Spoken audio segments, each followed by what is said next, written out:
So hello everyone, ये dictation आनंद आशुलिपि मासिक पत्रिका अंक 15 प्रतिलेखन संख्या 7 से ली गई है। डिक्टेशन की स्पीड होगी 100 शब्द प्रति मिनट। डिक्टेशन स्टार्ट होगी 5 सेकंड बाद।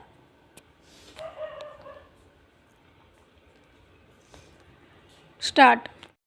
महोदय, पिछले 50 वर्षों से इन संस्थानों में हो रहे ग्रंथ निर्माण कार्य के बावजूद हमारे देश में अंग्रेजी की तुलना में हिंदी और अन्य भारतीय भाषाओं में विज्ञान साहित्य अभी बहुत कम है।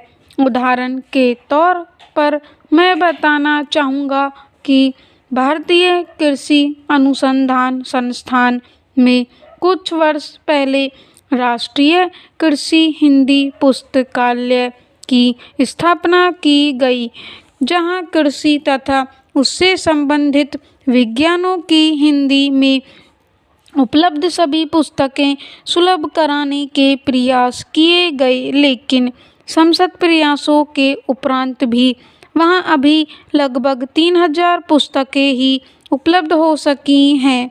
यह संख्या विश्व में अंग्रेजी तथा अन्य भाषाओं में उपलब्ध वैज्ञानिक साहित्य की तुलना में नगण्य है। लेकिन इस स्थिति में भी उत्तर भारत के अनेक विश्वविद्यालयों में स्नातक स्तर पर विज्ञान की शिक्षा हिंदी माध्यम से दी जा रही है और पीएचडी स्तर पर शोध प्रबंध भी हिंदी में प्रस्तुत किए जा रहे हैं।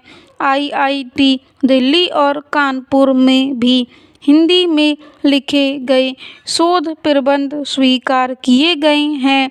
जब हिंदी में विज्ञान और प्रौद्योगिकी के शिक्षण की बात की जाती है तो दो तर्क दिए जाते हैं। हिंदी माध्यम से शिक्षण देने वाले प्राध्यापकों की कमी और गैर हिंदी भाषियों को हिंदी माध्यम से शिक्षण लेने में कठिनाई का होना। Paragraph change. हिंदी में शिक्षण देने वाले प्राध्यापकों की कमी का मुख्य कारण यह है कि हिंदी भाषी अध्यापकों ने भी अपनी शिक्षा अंग्रेजी माध्यम से ग्रहण की होती है, अतः वे पाठ भी अंग्रेजी माध्यम से तैयार करते हैं। इस प्रकार वे अंग्रेजी में पढ़ाना अधिक सरल समझते हैं। हिंदी माध्यम से पढ़ाने के लिए उन्हें विशेष तैयारी करनी होगी और परिश्रम करके सामग्री बनानी होगी।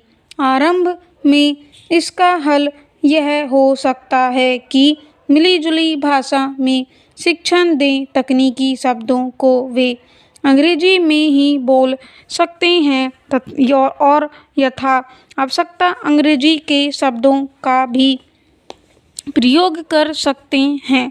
गैर हिंदी भाषियों को यदि अंग्रेजी के स्थान पर हिंदी पढ़ाई जाए तो उन्हें आगे चलकर हिंदी माध्यम से उच्च शिक्षा ग्रहण करने में कठिनाई न होगी।